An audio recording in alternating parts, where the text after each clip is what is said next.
This is part 4 of chapter 1, vector spaces. We continue the introduction of linear algebra concepts. Section 1.4, mappings. Definition 1, by a mapping or transformation T from a subset D sub T of a vector space U into a vector space V, we mean a rule that assigns exactly one vector V of V, vector space V, to each vector U of dt. So the mapping goes from dt, which is a subset of U, vector space, into vector space V, and each V vector of vector space V gets assigned to exactly one vector U of D sub T, subset of vector space U. D sub T is called the domain of T, the domain of the transformation. And in linear algebra, the domain is given. We don't have to calculate it like we used to do for functions in college algebra. And the notation that V equals to T U or T of U, sometimes we use the function notation, some parentheses, sometimes we don't. V is called the image of U under transformation T. For example, we have all these mappings. Some of them are linear, others are nonlinear. As the title of the course indicates, we will only work with linear mappings in the future. But as an introduction, let's see some different ones. We haven't even defined linear mapping, so let's see. The first example is a mapping from the real numbers to real numbers. And the way it is done is that x gets assigned the value 5x plus 6. So this is really like a regular function from college algebra. The domain of the transformation is the whole space V, which is R. The second example also maps from R to R. This assigns to x the value 5x. And again, the domain is the whole vector space R. Yet another mapping from R to R. Here the value of Tx is 5x squared plus 6x plus 7 for all x in R. So the domain is the whole R vector space. Maybe more interesting with vectors, since we are working with vector spaces, this mapping, the fourth example, maps from R2 to R3. So a 2 vector x1, x2 gets the value under the transformation T, which is 5x1 plus 2x2, the first component, the second component 3x1 minus x2, and the third component is 2x2. So each 2 vector gets assigned a 3 vector. The fifth example, T maps from this subset, which is the set of x1, x2 vectors, such that x1 plus x2 is greater than or equal to 0. And it T maps into the real numbers R from this subset of R2 by assigning to x1, x2 vector the square root of x1 plus x2. So clearly we have to restrict the domain to non-negative numbers under the square root if we want to have real numbers. Then we define the null space or kernel of a transformation T, and this is defined, first of all, is denoted by n sub T usually, and it denotes the vectors in the domain, the vectors U in the domain, such that their image T of U equals to the 0 vector of the vector space V. So 0V is the 0 vector in the vector space V, and then we collect together all the U vectors in the domain such that their image is 0. And we can have more than one vector like that, that gets maps to the 0 vector. For example, in this last example, we had the 2 vectors with x1 plus x2 greater than or equal to 0 mapped to square root of x1 plus x2. So according to the definition, the null space is the set of all vectors such that the value under the transformation is 0. That means all the x1, x2 vectors from the domain, that means that x1 plus x2 should be greater than or equal to 0 because that's the domain. And we also need that the image is 0. The 0 vector in R is just the 0 value, and the image is square root of x1 plus x2. So square root of x1 plus x2 should be equal to 0. If we can solve this together with that, but actually this is stronger than the greater than or equal inequality, and we get that x2 equals minus x1. That is the null space. The set of all x1, x2 vectors such that x2 is minus x1, because in that case the image of that will be 0. And you can see this is actually a line through the origin with slope minus 1. So the null space doesn't have to be one point, it can be a whole set. Then the range or image of a mapping T is denoted by R sub T, and this is the collection of all T of U images where U is an element of the domain. So we collect together all the values of the transformation in the vector space V. Next, the definition of linear mappings.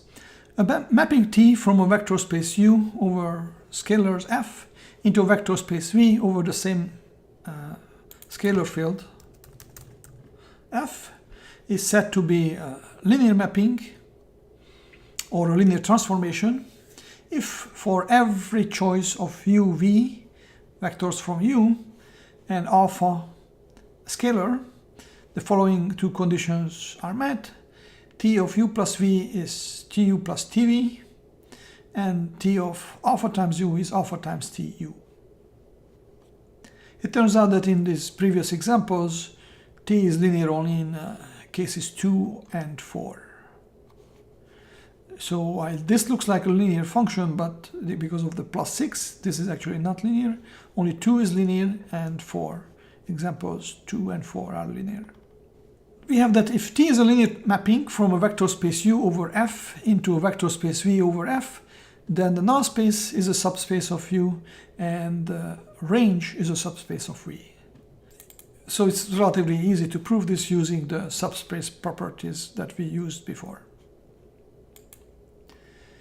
Definition 9, the identity mapping. Let U be a vector space over the scalars F. The special linear transformation from vector space U into itself, into U, that maps each vector U of U into itself is called the identity mapping. In general, it is denoted by I sub U if it maps from U to U, or simply just I if it's clear what the vector space is. And so what the formula is that I sub U of U vector equals to the U vector.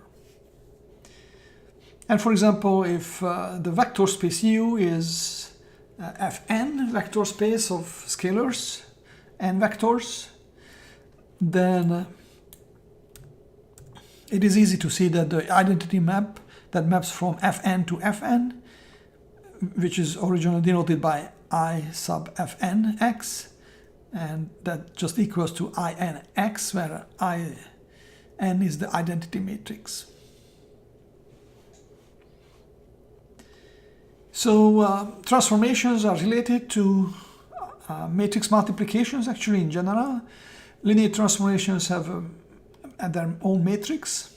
If T is a linear transformation from a vector space U over F with basis U1, UQ into a vector space V over the scalars F with basis V1, VP, then there exists a unique set of scalars Aij from the vector field F. I goes from 1 to P, J goes from 1 to Q, such that T of U sub J is the sum as I goes from 1 to P of Aij Vi, for J going from 1 to Q. And then if you have a X vector with this representation that it's the linear combination of the basis elements u1, uq.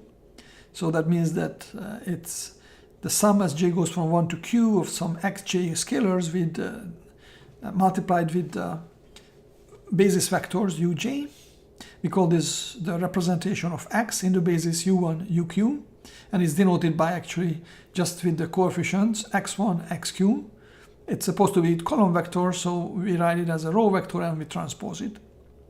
So if you look at such x vector with its representation in the u base, then the image tx of this vector under the transformation t, which is then the image of this linear combination, this is a vector y in the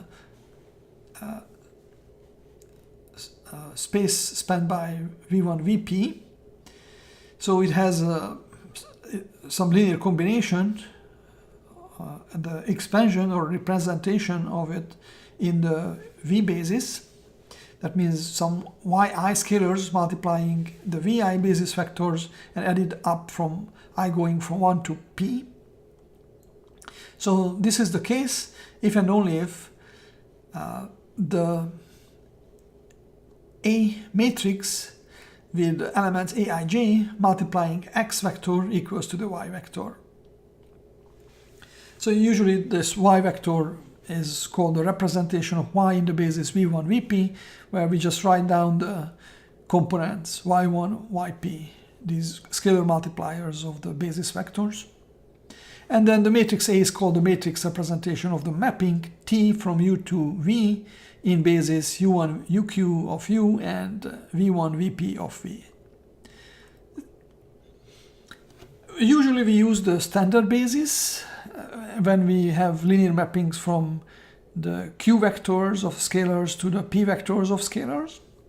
And these standard basis vectors are E1, EQ in the Q vectors, vector space, and this means that for the jth component of EJ we have 1 and the other components are 0, and we have the same kind of basis in the P vectors of scalars. It just goes from 1 to P then, the index of the E's. So in this case then the matrix of the transformation is written as A equals to the column vector, which is T of E1, then T of E2, and all the way up to T of EQ. So the images of the standard basis vectors under the transformation. For example, if T is a linear transformation from R2 to R2, and we know that the image of 1, 0 is minus 3, 10, and the image of 0, 1 is minus 2, minus 7. These are actually the standard unit vectors. The first one is 1, 0 because the first component is 1 and the rest is 0. And the second one is 0, 1 because the second component is 2 and the rest is, second component is 1 and the rest is 0. So then from this formula what we have is that the matrix of T in the standard basis, in this standard basis, is the A matrix where you get just simply putting together these vectors into matrix. Minus 3, 10, and minus 2, minus 7. Another example, if T is a linear transformation from R3 to R2, which comes as the formula that the 3 vector x1, x2, x3 gets mapped to the 2 vector with first component 9x1 minus x2 plus 5x3 and the second component 2x1 plus 8x3. Then the matrix of T in the standard basis, denoted by A, is, so it's supposed to be TE1, TE2, TE3 put together into a matrix. TE1, so T of 1, 0, 0, then T of 0, 1, 0, and T of 0, 0, 1. So that means we substitute this x1, 1, x2, 0, x3, 0 into this formula, and then we get that 9 times 1 minus 0 plus 5 times 0.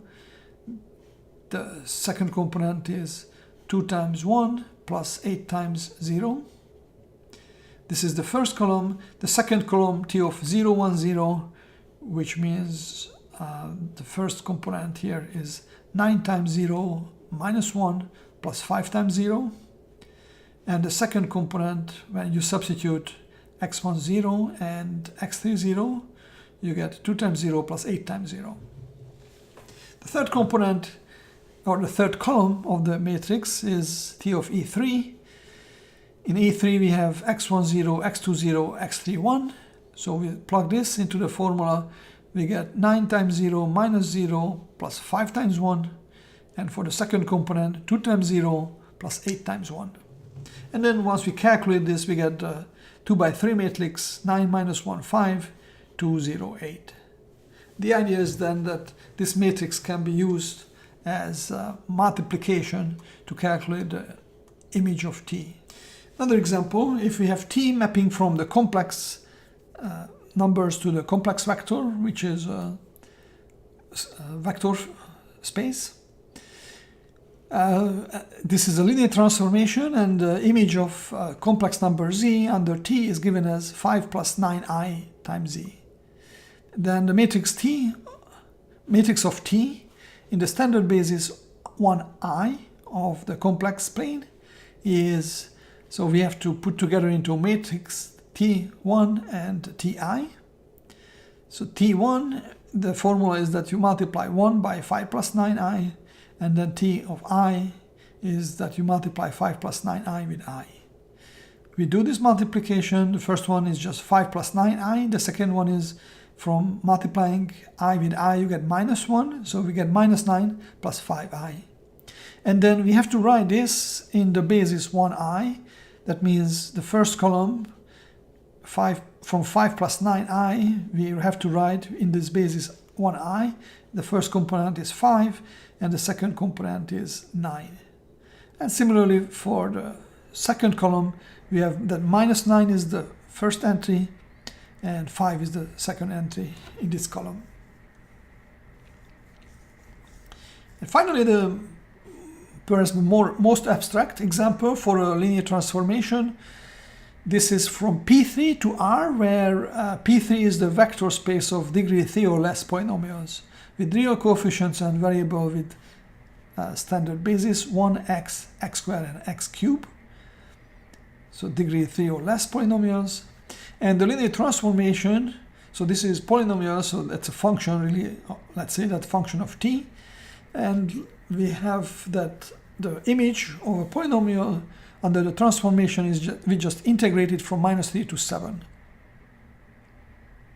Again, the definition of the matrix of the transformation in the standard basis is that we put together into a matrix t of 1, t of x squared, and t of x cubed, the images of the standard basis vectors. So we have to calculate these images, and it's done by calculation, integrating.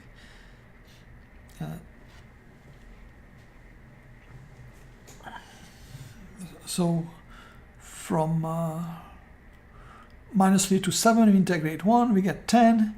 If you integrate from -3 to 7t dt, we get 20. I don't want to spend time with the simple integration, but you should check that this is correct. The integral from -3 to 7 of t squared dt is 370 over 3. And the integral from -3 to 7 t cubed dt is 580. So this becomes the matrix. This is actually a 1 by 4 matrix. And the reason for that is because we have 4 basis entries in P3 and just 1 basis element 1 in the real numbers. Section 1.5, triangular matrices. So definition, we have an n by n square matrix A with elements aij, and we say that this is upper triangle if all its non-zero entries sit either on or above the diagonal. That is, if aij is 0, if I is larger than j. And that means that the entries under the diagonal must be 0. And then the matrix is called lower triangular if all its non-zero entries sit either on or below the diagonal. And that means that the transformation would be upper triangular in this case. In general, we call a matrix triangular if it's either upper triangular or lower triangular. And finally, we call a matrix diagonal if Aij is 0 if I is not equal to j. That means only the diagonal entries y I equals j are non-zeros, perhaps. But it doesn't say that the diagonal entries don't have to be 0, it just says that the other entries all must be 0. It's easy to see that the transpose of a lower triangular matrix is upper triangular and vice versa. So these triangular matrices are nice. If a system matrix is in triangular form, then it's easy to solve them. For example, if we have a 2 by 2 upper triangular matrix A, such that the linear system is Ax equals b, or written in a system of equations form, that means a11x1 plus a12x2 equals b1 and a22x2 equals b2. So that means that the entry under the diagonal a21 is 0. That's why it's called upper triangular, because only this upper triangular part is non-zero perhaps. If we also assume that the diagonal entries are not 0, then we can solve this by working from the bottom to the top. First, we get that x2 is b2 over a22. And once we know x2, we can substitute this x2 into the first equation. And we get that x1 is b1 minus a12 x2 divided by a11. And then we have a unique solution, unique x2 and x1 solution. Case 2 is if ax equals b is the linear system when A is a 2 by 2 lower triangular with non-zero diagonal entries. So that means the a11 x1 equals b1, and there is no other x2 here because a12 is 0. And then the second equation is a21 x1 plus a22 x2 equals b2.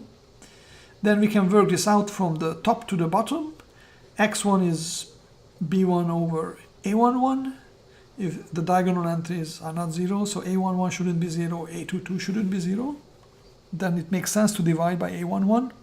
And once we know x1, we can plug this into the second equation and solve for x2 to get b2 minus a21 x1 divided by a22. And again, we have a unique solution. Actually, the same idea works for system of any size, p by p.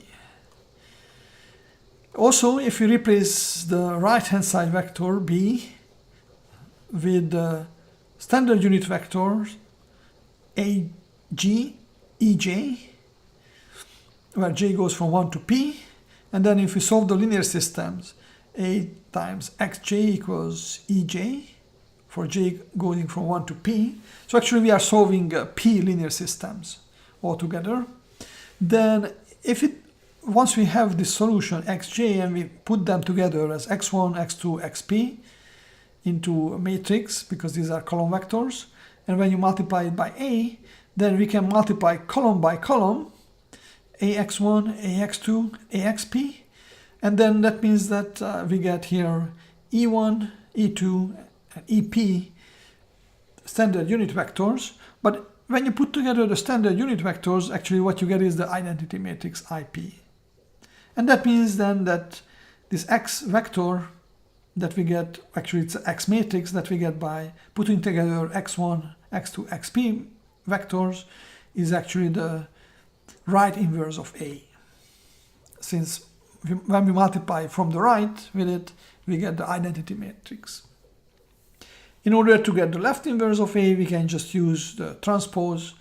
So if you want this from the left, so we are looking for y, that when you multiply from the left ya, you get the identity matrix. We have that with the transpose property, when you transpose both sides, the identity matrix doesn't change, but on the left we get A transpose Y transpose. And then we already know how to solve for this from the previous idea.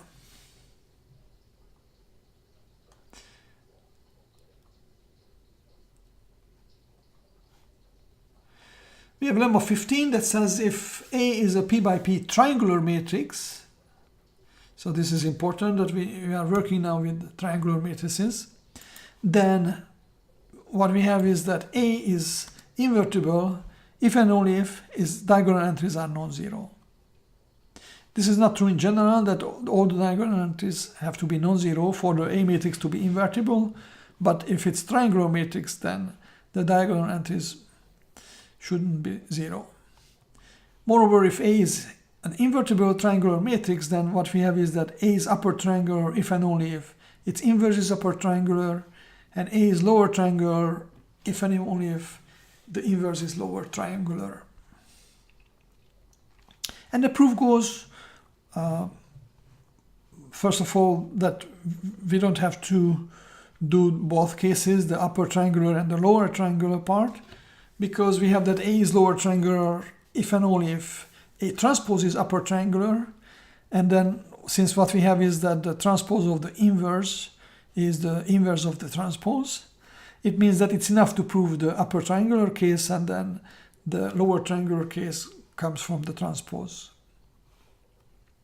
And the proof of this goes by induction on the size of the matrix. So first of all, we verify this for a 2 by 2 matrix. That's the so-called base case in induction. That means that we are looking for the inverse matrix, and let us denote it by B, such that AB is the same as BA, and that should be the 2 by 2 identity matrix. And we are working with the upper triangular case only. So A has the form A11, A120, A22. We don't know what the shape of B is, so we have to write that this B11, B12, B21, B22. Then we have this equation that AB equals the identity matrix. We write it down, then we multiply it out, and we get 4 equations. We get equation 1 saying that A11, B1 plus A12, B2 should be 1. The second equation, A22 times B21 should be 0. Third equation, A11, B12 plus A12, B22 should be 0. And the last equation is A22, B22 should be 1. Then we solve this. For example, we can solve from 4. We can get B2 equals to 1 over A22, and it also shows that A22 cannot be 0. Then from the second equation, we get that if A22 is not 0, then B21 must be 0. And then we immediately get, if B21 is 0, that B is upper triangular. Now with B21 equals 0, the first equation now reduces to A11, B1 equals 1, and then we can solve this for B11 equals to 1 over A11, and that means that A11 shouldn't be 0. And then from 3, we also get that B12 is minus A12, B22 over A11, which was B22, which was 1 over A22. So B12 is minus A12 over A11, A22. And we have this B matrix then, the right inverse, as 1 over A11 minus A12 over A11, A22, 0, and 1 over A22. Actually, we also have that BA, when you multiply from the left, we also get the identity. So that means that B is the inverse, not just left inverse or right inverse, but regular inverse. So this shows that if A is a 2 by 2 invertible upper triangular matrix, then its diagonal entries must be non-zero. It also shows that if the diagonal entries are non-zero, then the matrix is invertible, because here is the inverse. So this goes also backwards, that since we have this equation and also the equation AB equals I for this B matrix, that means that it has an inverse and it equals to B. And also we have that B is upper triangular. So we are done with the 2 by 2 case, which is the base case. Then the induction hypothesis, that we assume that this is true for the K by K matrix case. And then based on these, the base case and the K by K case, we have to show that this is also true for K plus 1, K plus 1, the next one. That's the induction step.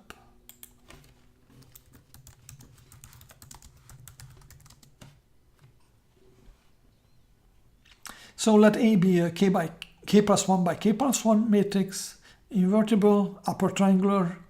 We write this in a block form as A11, A12, 0, A22, where A11 is a K by K upper triangular matrix.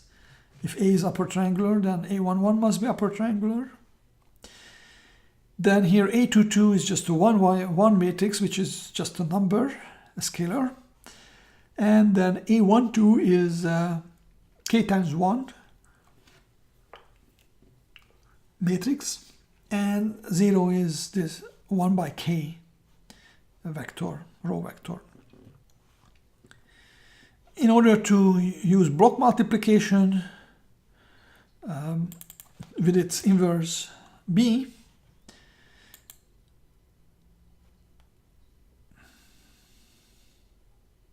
and to consider AB equals BA equals I K plus 1, we write B matrix in a block format, B11, B12, B21, B22.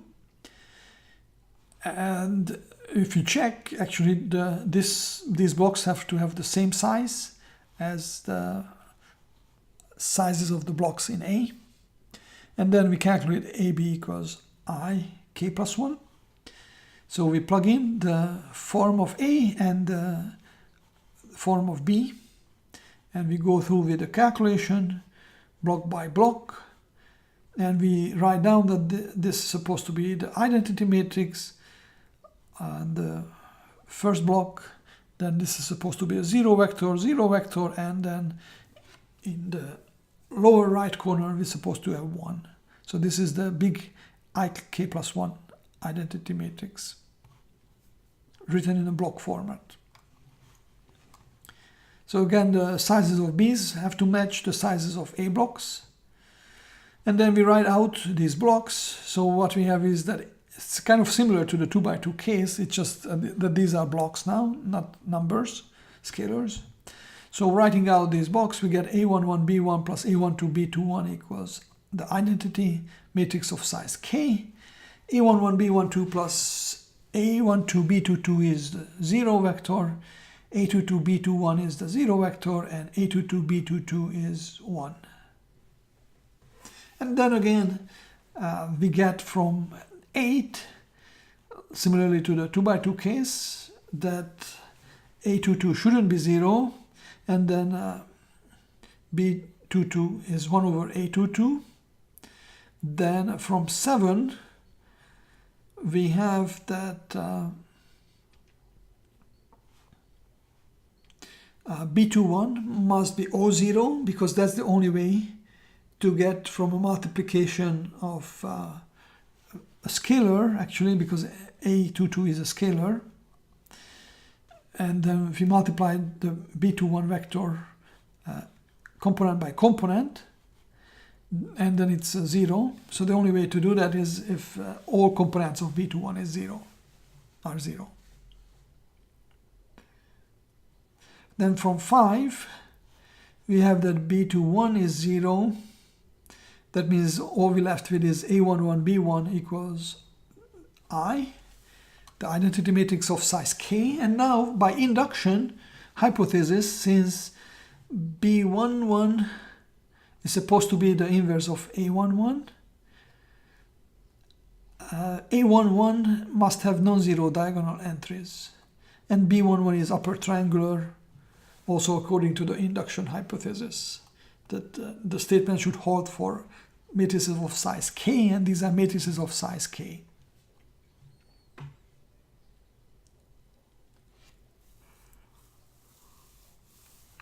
Then from 6, let's see what we get from 6.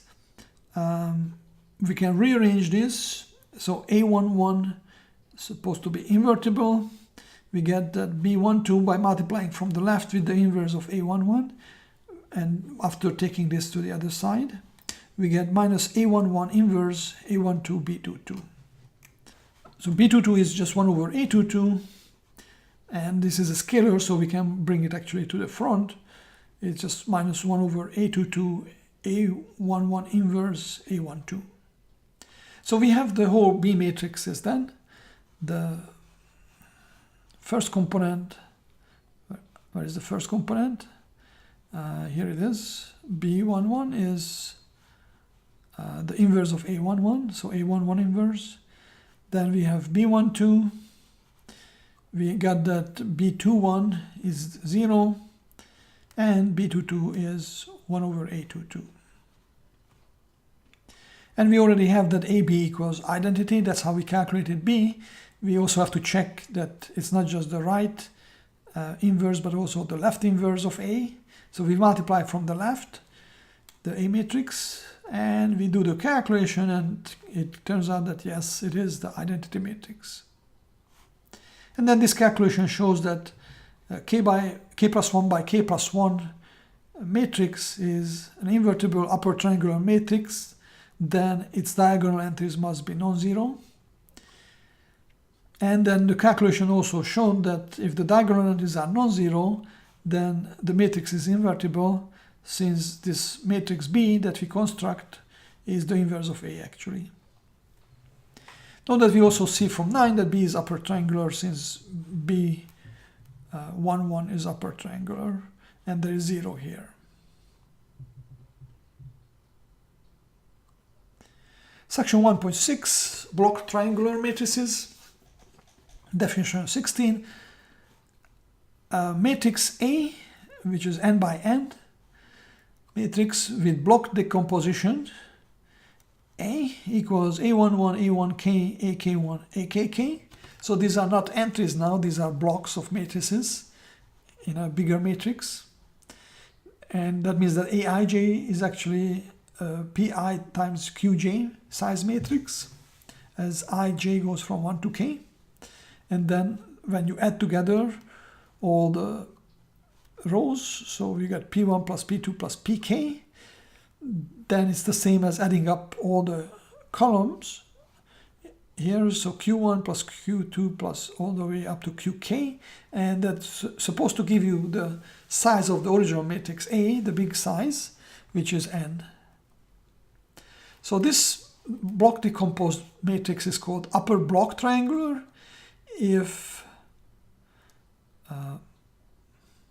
actually the Pi equals Qi, so all blocks have the square matrices here, and also Aij is 0 for I greater than j. So the blocks under the diagonal are 0. And then lower block triangular if the same that we have square matrices, Pi equals Qi for I going from 1 to K, and now what we require is that Aij equals to 0 for I less than Ij, so the upper triangular part is 0, that's why it's lower block triangular. And then it's called block triangular if it's either upper block triangular or lower block triangular. We also have the block diagonal when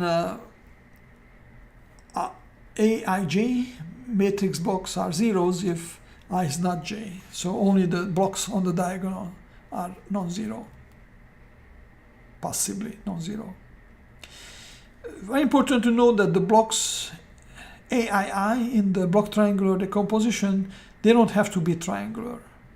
So that means that even though for example, the matrix A is upper block triangular, because these diagonal matrices are not necessarily upper triangular, the big matrix itself might not be upper triangular.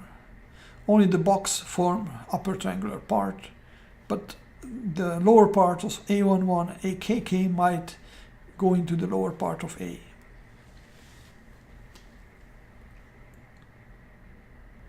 So lemma 17 is that if A is an upper block triangular matrix, that means A has the form A11, A12, 0, A22. So this is a 2 by 2 blocks. And again, it doesn't say that A11 and or A22 are triangular. They don't have to be upper triangular, although it's upper block triangular. Anyway, any case, if this is the case, then A is invertible if and only if A11 and A22 are both invertible. And then in this case, A inverse is A11 inverse minus A11 inverse, A12, A22 inverse, 0, A22 inverse. And what you see here is that for this, we only had to invert A11 and A22. We didn't have to do any inversion with A12. The proof of that is similar to the proof of lemma 15. Basically, just writing it, or you can just also multiply it out to see that this is the case. Actually, this direct multiplication is simpler.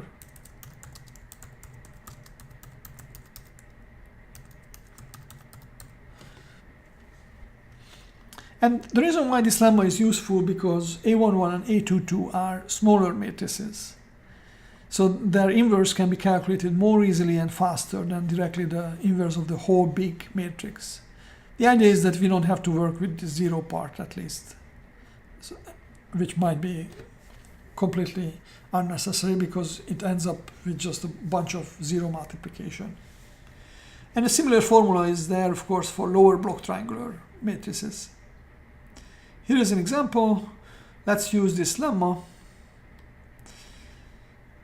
to find the inverse of the A matrix that has this form 2, 1, 0, 1, 2, 1, 0, 0, 5. It's a 3 by 3 matrix. The solution is that we write this in block. It's clear that this block here, 2, 1, 1, 2, is one block. Let's call this A11 because it's in the upper left corner. Then A12 is the 0, 1, which is in this case a vector. A22 is 5, and then A21 is this 0, 0 vector. Then using the formula, we have to invert A11. Also, we have to invert A22, but this is just the reciprocal because it's just a number. So A22 inverse is 1 over 5. Now, A11 inverse is the most work, but at least this is a 2 by 2 matrix that we have to calculate its inverse. And later chapter, we will work with some methodological calculation of the inverse. But right now, in this section, or in this chapter, we don't have this algorithm, or we assume that we don't know the algorithm for calculating inverse, and all we have is this direct calculation where we write out that for the inverse of A11, if we denote it by B, what's supposed to hold is that when you multiply A11 with B, you get the identity matrix. And we write it out as a matrix multiplication and compare entry by entry this to the identity matrix to get 4 equations.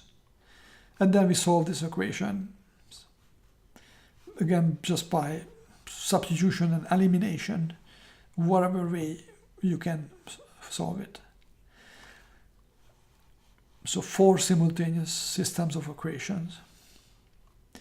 If you know Gauss elimination, that's also fine, but the idea is that for smaller matrices, it might be fast to solve whatever method you have. Right, so then after the solution, we get that A11 inverse is 2/3 minus 1/3 minus 1/3 2/3. And then for this 1, 2 entry, we have to calculate minus A11 inverse, A12 inverse, A22 inverse.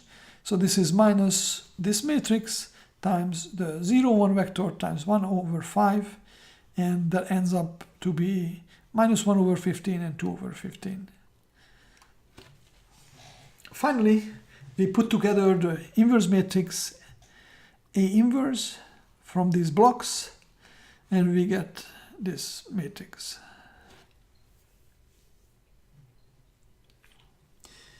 Next, Schur complements, and we actually start with the theorem which also defines the Schur complement.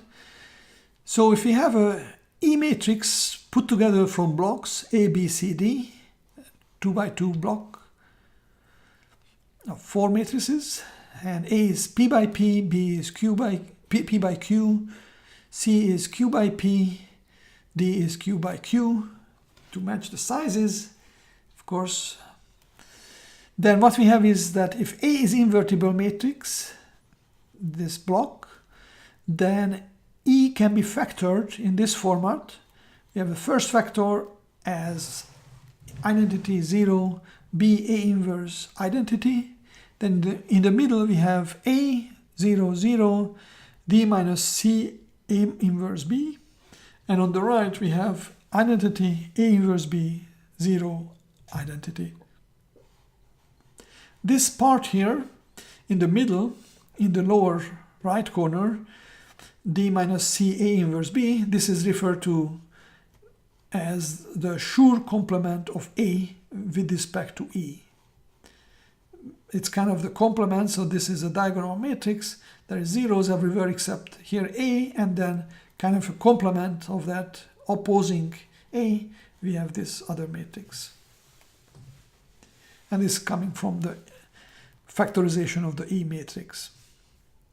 Similarly, if instead of this block A, we know the invertibility of the other block in the diagonal D, then we can write E as the product of identity B D inverse 0 identity times A minus B D inverse C 0, 0 D times identity 0 D inverse C identity.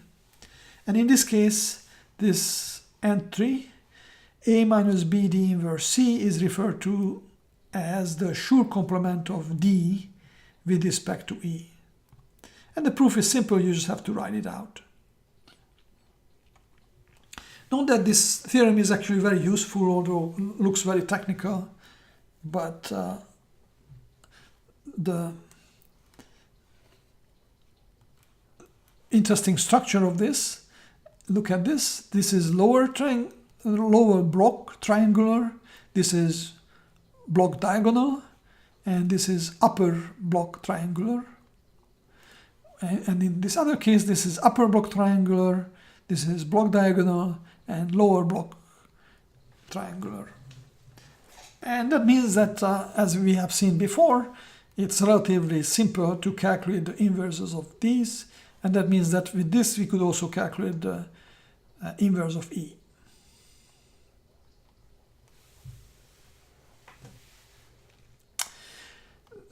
We also have some special matrix products. First of all, the Schur product of a matrix A, which is n by n, with the matrix B, which is also the same size n by n. And in this case, we assume that these are complex matrices, but of course, this also works with real matrices. So the result of the Schur product, denoted by A circle B, will be n by n matrix C with entries Cij, where Cij is simply Aij, Bij. So this is really kind of entry by entry multiplication. That's what the Schur product is. Then we have the definition of a Kronecker product of matrix A, which is P by Q, with the matrix B, which is n by m. So here the sizes do not have to match. The formula is defined with this O times notation, or circle cross A Kronecker product with B. And what it does is multiplies the 1, 1 entry of A with the whole matrix B, and then it would be A21 multiplying the whole matrix B, and and so on, all the way down to AP1 multiplying the matrix B. And also then this multiplication goes column by column, so we get A1Q multiplying B matrix and APQ multiplying B. And actually the result is, so we have here B rows, and then another B row, and then another B, how many rows B has? N rows, so N rows and then N rows, altogether P times N rows. So Pn, the number of rows, and the number of columns, we have the number of columns of B, and then again and again, so Q times we have the number of columns of B, which is Q times M. So usually it becomes a huge matrix. We have the property of the Schur product, that is commutative. A circle B is the same as B circle A. The Kronecker product is not commutative, but it's associative, which means that A Kronecker product B Kronecker product C is the same as A Kronecker product of B Kronecker product of C. We also have that if you transpose the Kronecker product, you can do it factor by factor, and you have to change the order, like for regular matrix multiplication. So we also have that A Kronecker product B times C Kronecker product D is the same as AC Kronecker product with BD. And of course, we have to make sure that the sizes match here, so that this matrix can be multiplied with this matrix. And also A can be multiplied with C and B with D. And then this can be also transformed into vector multiplication with special cases of matrices AB and CD.